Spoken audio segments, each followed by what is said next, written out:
Saratial, Miss Dairy. And you were the director of... I directed the news segments, the nightly neighborhood news, that was written by Lemise, Shock, and also Home for the Holidays, that was written by Ryan Shrine, who is also the co-executive producer of the festival. Okay, the writing was excellent, I thought. Oh, it was a lot of time and thinking went to it. How did you come up with the ideas, and how did you bring them to the stage? Well, with Ryan and Lemise's work, it's really easy. They make it easy with such good writing. With Home for the Holidays, the idea actually, a lot of the ideas came because he chose a really powerful figure like Jesus to come walking into an airport. And so when I directed it, there are a lot of things that come with Jesus,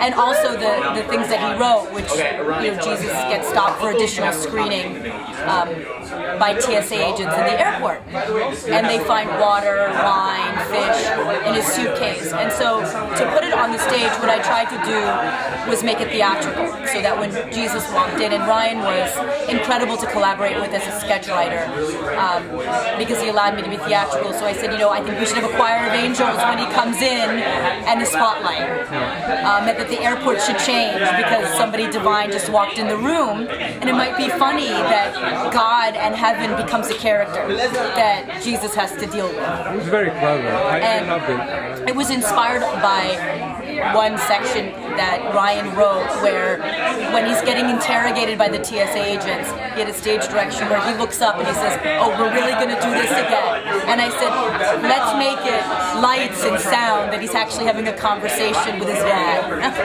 And that's where it came about. And so we carried it throughout the piece. Now, what about the news sketches? Well, the news sketches, Ryan and I talked about cutting them up throughout. First, it was one long piece, and I thought it would have been, really interesting to interrupt a lot of the pieces with these news broadcasts that came up, and also it was a great way to transition from one sketch to another. And the idea behind it really was, we were lucky that in the theater there's already a news desk in the theater.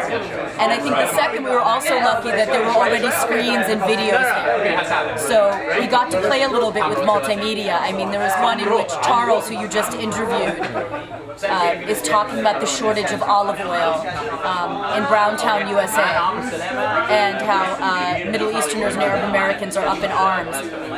And you can actually hear him through the wall. And that I loved, that it looked staged, the hand sticks out for the olive oil. So it was a lot of fun because the space let it be. I mean, it was fun to work in that space. The sketches were very clean. There was no profanity. Why? Why was it so clean?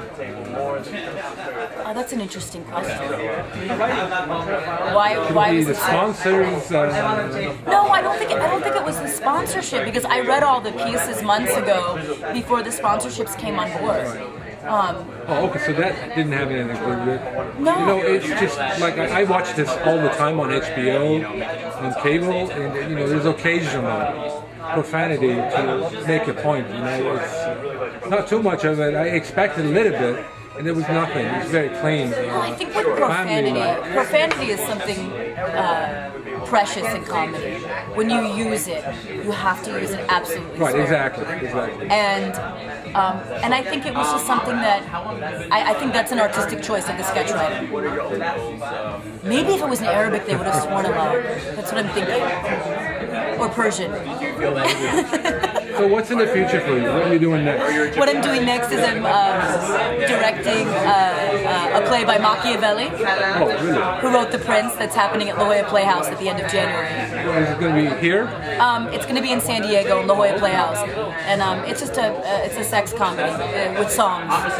Most of the actors have their own website. Do you have a site, or are you featured somewhere on the internet? Well, I'm featured I'm featured in a lot of places. I'm part of a theater communications group, the National Endowment for the Arts. I've gotten that grant, and also I'm a Paul and Daisy Soros Fellow, Arts Fellow. So I'm featured on all three of those websites. If you would I just wanted to know. Okay, thank you so much. Thank you.